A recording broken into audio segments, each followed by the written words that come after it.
अरे बहू, ये तुम क्या कर रही हो? मैंने तुम्हें कितनी बार मना किया है कि ऐसी हालत में भारी सामान नहीं उठाना चाहिए। माँ जी वो मैं। बहू वो क्या कर रही हो? वो इस थैले में क्या है? तभी रूपाली के हाथ से वो थैला छूटकर फट जाता है। थैले के अंदर से गांव के एक रमेश नाम के आदमी की लाश निकलती है, जिसे देखकर देविका के होश उड़ जाते हैं। बहू, ये सब क्या है? ये तो अपने गांव का रमेश है। अरे ये यहाँ इस थैले में कैसे आया? तभी रूपाली एक चुड़ैल बन जाती है, जिसे देखकर देविका के होश उड़ जाते हैं।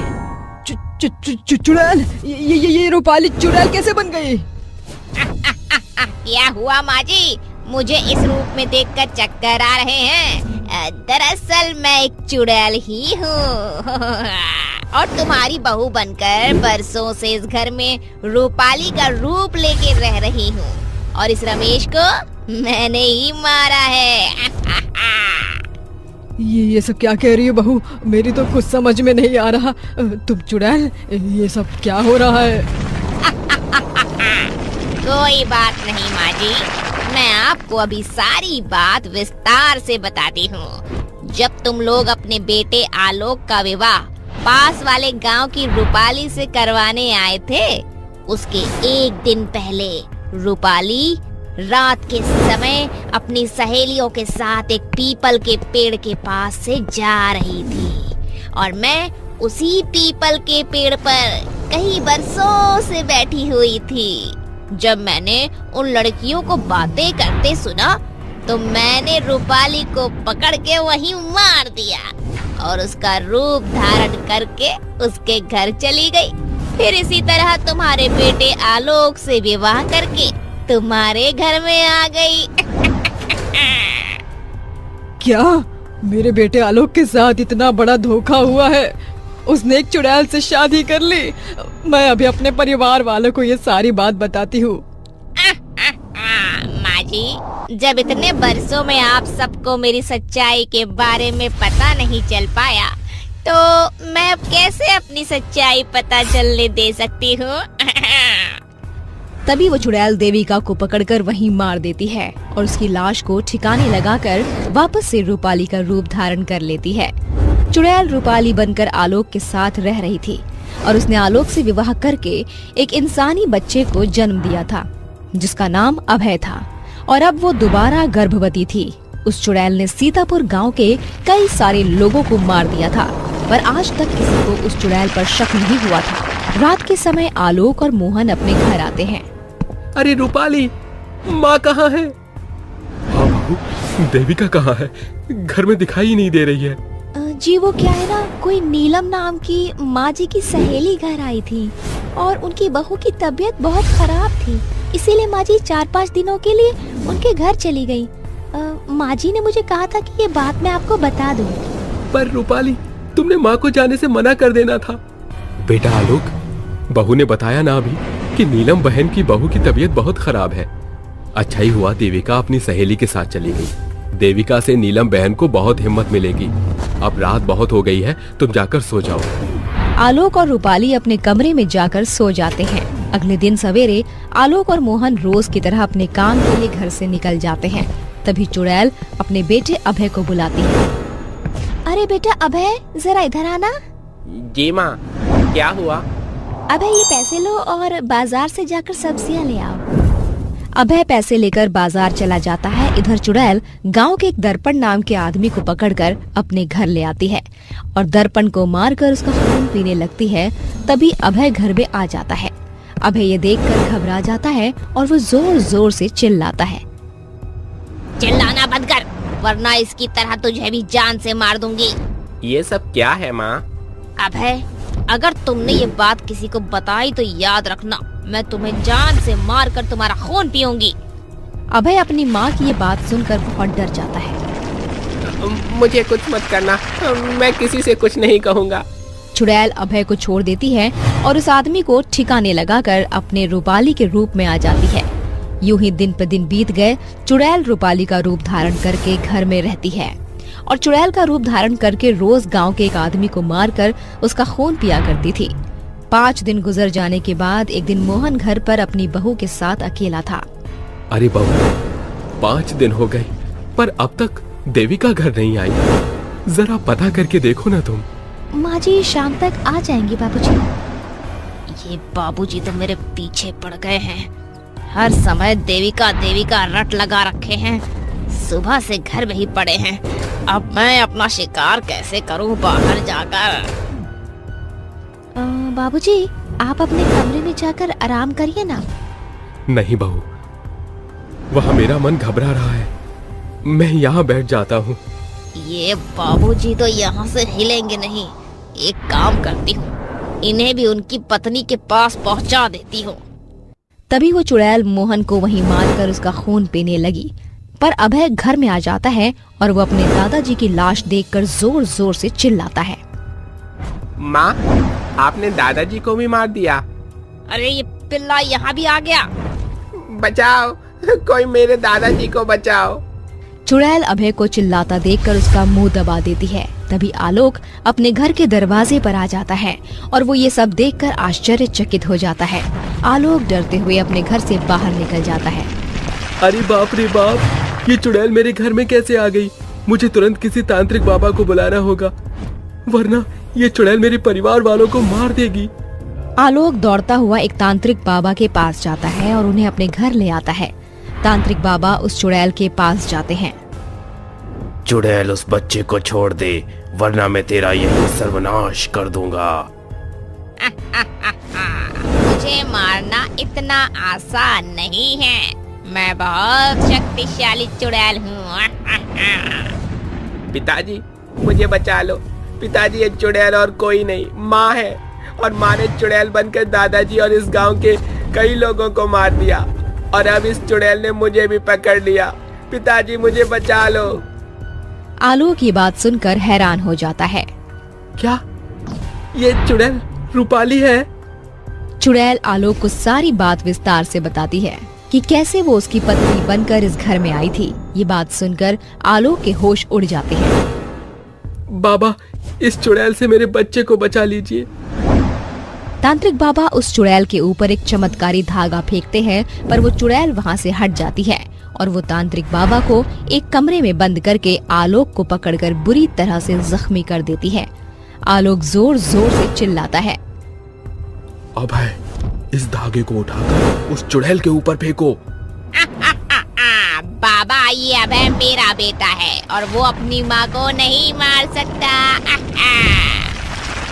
तभी अभय वो धागा उठाकर उस चुड़ैल के ऊपर फेंक देता है, जिसके बाद वो चुड़ैल वहीं जलकर भस्म हो जाती है। और इस तरह अभय ने अपनी माँ की जान लेकर अपने पिता की जान बचाई। एक छोटे से गांव में एक पार्वती नाम की औरत रहती थी। पार्वती को बच्चा होने वाला था और वो दर्द में चिल्ला रही थी कि तभी अचानक से एक बच्चे के रोने की आवाज आती है। तभी पार्वती के साथ कौशल्या तुरंत बच्चे को उठाती है। जैसे ही वो बच्चे को देखती है, उसका मुंह बन जाता है और वो बच्चे को वापस नीचे रख देती है और कहती है, फोड़ दिए रे भाग इसने। हमारे 4 साल के बाद एक औलाद पैदा की और वो भी एक लड़की। अरे करमजली, कुछ तो शर्म करती, एक लड़का ही पैदा कर देती है। कम से कम हमारा वंश आगे तो चलता।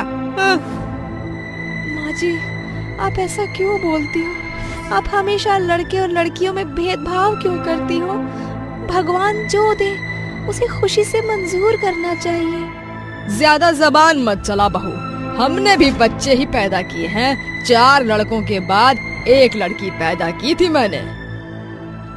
माँ जी, ये सब किस्मत का खेल है, इसमें हम कुछ कर नहीं सकते माँ जी।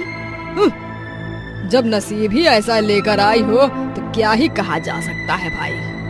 पार्वती की लड़की बहुत ही सुंदर और बहुत ही प्यारी थी, लेकिन कौशल्या उसकी लड़की होने पर बहुत ही गुस्सा थी, जिसकी वजह से वो उसे गोदी भी नहीं लेती थी। कौशल्या एक दिन अपने मन ही मन सोचती है, हे भगवान, ऐसे तो इसकी बेटी से छुटकारा नहीं मिलेगा, मुझे कुछ तो करना ही होगा। कौशल्या पार्वती की बेटी को उठाकर जंगल की तरफ ले जाने लगती है, जहाँ वो चलते चलते एक नदी के किनारे पहुँचती है। हे भगवान, मैं इस बच्चे को मारना तो नहीं चाहती थी, लेकिन क्या करूं, मुझे लड़की की कोई जरूरत नहीं है। भगवान, तुमसे हाथ जोड़कर विनती है, अगली बार हमारे घर में बेटा ही पैदा होना चाहिए बस। ये कहकर वो पार्वती की बच्ची को नदी के पानी में छोड़ देती है और वहां से चली जाती है। वहीं दूसरी तरफ बच्ची पानी में बहते हुए आगे की तरफ पहुंच जाती है, जिसके बाद एक नागिन की नजर उस बच्ची पर पड़ जाती है। हे भगवान, कितनी मासूम सी बच्ची है। कोई इतना निर्दयी कैसे हो सकता है जो इसे नदी के पानी में छोड़ गया। आज से ये मेरी बच्ची हुई और मैं इसकी माँ। मैं इसका अच्छे से ख्याल रखूंगी। नागिन पार्वती के बच्चे को पालने लगती है। वहीं दूसरी तरफ पार्वती का अपनी बेटी के खो जाने से रो रो के बुरा हाल हो जाता है। कहाँ चली गई मेरी प्यारी बच्ची? आखिर कौन मेरी बच्ची को ले जा सकता है? भगवान, मुझे मेरी बच्ची लौटा दो। मैं अपनी बच्ची के बिना नहीं जी सकती। अरे अच्छा हुआ कि यहाँ से चली गई, नहीं तो जिंदगी भर तेरी बेटी का बोझ उठाना होता मुझे। तुझ मनहूस से तो एक पोता तक पैदा नहीं हुआ, अब और क्या ही करेगी तू जिंदगी में। माँ जी, भगवान के लिए ऐसा मत कीजिए। पता नहीं मेरी फूल सी बच्ची कहाँ होगी, किस हाल में होगी। देख पार्वती, ज्यादा ड्रामे मत दिखा, जो होना था हो गया। लगता है तेरी बेटी तेरे नसीब में थी ही नहीं। ये कहकर कौशल्या वहां से चली जाती है और बेचारी रोते रोते घर के काम करने लगती है। वहीं दूसरी तरफ नागिन उस बच्चे की अच्छे से देखभाल करती है। ऐसे ही धीरे धीरे कुछ वक्त बीत जाता है और वो बच्ची अब बड़ी हो जाती है, जिसके बाद नागिन उसका नाम सृष्टि रखती है। एक दिन नागिन अपने नागलोक में अपनी बेटी सृष्टि का परिचय देती है। ये है मेरी बेटी सृष्टि। अगर मुझे कुछ हो जाएगा तो मेरी जगह मेरी बेटी सृष्टि ही लेगी। तभी वहां कई सारे नागों में से एक नाग नागिन से कहता है, तुम झूठ बोल रही हो, ये तुम्हारी बेटी नहीं है। तुमने इसे नदी से उठाया है। मैंने खुद अपनी आंखों से तुम्हें इस बच्चे को नदी से उठाते हुए देखा था। ये बात सुनते ही सृष्टि रोने लगती है और रोती हुई वहां से भाग जाती है और जंगल में एक पेड़ के नीचे जाकर बैठ जाती है। मेरा कोई नहीं है इस दुनिया में। मेरी खुद की माँ भी मेरी माँ नहीं है। पता नहीं मेरी असली माँ कहाँ होगी और किस हाल में होगी। सृष्टि जिस पेड़ के नीचे बैठी थी वो एक बरगद का पेड़ था, जिस पर एक बहुत ही भयानक चुड़ैल का साया था। जैसे ही चुड़ैल की नजर सृष्टि पर पड़ती है, वो अपने मन ही मन सोचती है, अरे वाह, क्या बात है। मेरे बिना ढूंढे ही मुझे आज शिकार मिल गया। अब मैं इस लड़की को खा जाऊंगी और अपनी भूख मिटाऊंगी। जैसे ही चुड़ैल सृष्टि को पकड़ने वाली होती है, उतने में सृष्टि की एक दोस्त शिवन्या नागलोक से उसे ढूंढते हुए जंगल में उसके पास पहुंच जाती है। अरे, अब ये नागिन बच्ची कहाँ से आ गई? अच्छा खासा मौका खराब हो गया। अगर मैंने इस इंसानी बच्ची को इस नागिन बच्चे के सामने खा लिया तो नागलोक के सभी नाग और नागिन मुझे मार देंगे। शिवन्या सृष्टि से कहती है, देखो सृष्टि, तुम्हारी माँ बहुत अच्छी है। वो तुमसे बहुत प्यार करती है। उनकी कोई औलाद नहीं थी। जब तुम उन्हें मिली थी, उन्होंने तुम्हारी देखभाल की और तुम्हें इतना बड़ा किया। तुम ये सब कैसे भूल सकती हो? अगर ऐसी बात थी तो उन्होंने मुझसे झूठ क्यों बोला कि मैं उनकी बेटी हूँ? उन्होंने मुझे सच क्यों नहीं बताया? मैं अपनी असली माँ के पास जाना चाहती हूँ। ये कहकर सृष्टि अपनी माँ को ढूंढने के लिए गांव पहुंच जाती है। वहीं दूसरी तरफ चुड़ैल उसके पीछे भागती हुई उसका पीछा करने लगती है, जहां उसे गांव के अंदर कई सारे इंसान दिखाई देते हैं। इतने सारे इंसान! अरे वाह, अब मैं सबसे पहले इन लोगों को खाऊंगी। सदियों से भूखी प्यासी वहाँ पड़ी थी, आज अपनी भूख मिटाऊंगी। चुड़ैल पूरे गांव में ऊधम मचा देती है।